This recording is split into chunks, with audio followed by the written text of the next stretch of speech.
Hello, it's Marina from the University of Georgia's Intensive English program.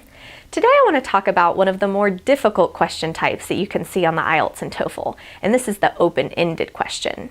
They're not quite as common as the agree, disagree, or advantages, disadvantages essay type, but you could see it, and so you definitely need to be prepared.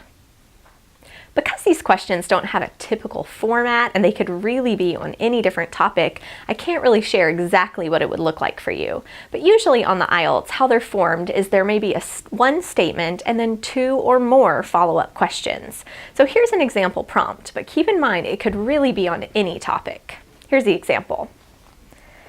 Happiness is considered very important in life. Why is it difficult to define? What factors are important in achieving happiness?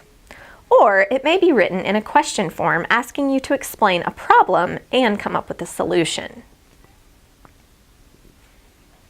The first thing you need to do when you get a question like this is take a breath and read the question really carefully.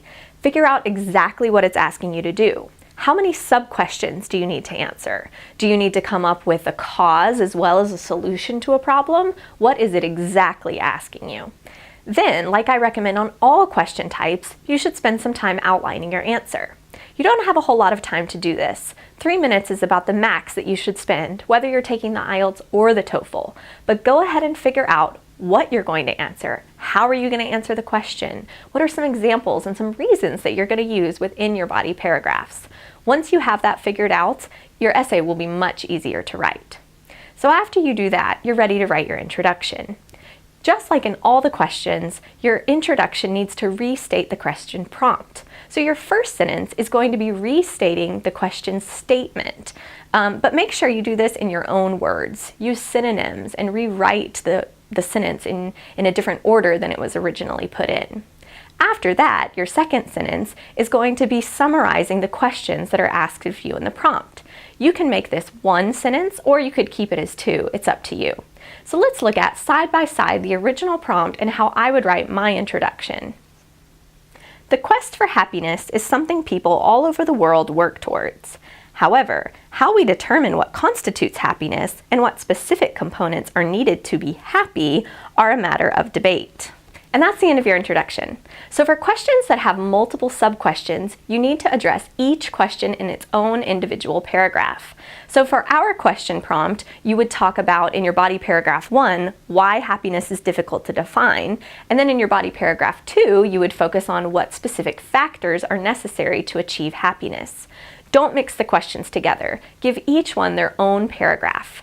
But in addition to just simply answering the question with yes or no, you need to make sure you include reasons and examples. So start with explaining your answer to the question, then back it up with a reason, then further explain your reason by giving a particular answer or an example. So even though this question didn't ask you for your opinion specifically, they're asking you an open-ended question. So really what they do want to know is your opinion on the topic. So don't be afraid to include personal examples if you have one from your life. You don't have to, but it is okay for you to include them if you want to. So let's look at how I would write my body paragraph 1. This is my complete body paragraph 1, answering the question, why is happiness difficult to define? Defining happiness is complicated because each individual has a different idea of what makes them happy. One person may find happiness through comforts in life, such as a nice house and car, or other material things, while someone else may only find happiness through non-material objects, such as family and religion. The Constitution of the United States says that each person has the right to the pursuit of happiness, but they do not define what this means. What makes one person feel the truest happiness may leave another feeling empty and unfulfilled. The last sentence of my body paragraph 1 would lead into my body paragraph 2. That's part of my cohesion and coherence score to link the things together. My body paragraph 2 would focus on the second question, what specific factors are needed to achieve happiness.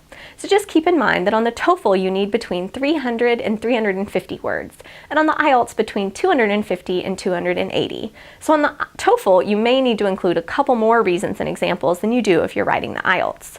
So in your body paragraph 2, just do the exact same thing that you did in body paragraph 1, but make sure you include reasons and examples for your answer. And finally, you need to do your conclusion. So your conclusion is really just going to restate the main answer that you gave, restate the prompt, and restate your answer, giving your opinion there too. And then you're done with your conclusion. So let's look at my conclusion and see how I would write it. It doesn't have to be very long, probably only 1 to 3 sentences. Let's take a look. To sum up, happiness is important for people all over the world, but how it is defined can only be determined by the individual. Because each person will find happiness through differing means, society cannot truly determine what brings or does not bring happiness. And that's the end of the task. These questions are certainly more challenging than the other question types, but if you follow this format and the tips that you can find in this video and in my other videos, you're sure to increase your band score. You can find my full model answer prompt and other work and practice for IELTS and TOEFL on our website at iep.uga.edu. Good luck writing, and make sure you subscribe so you don't miss any of our future videos. Thanks!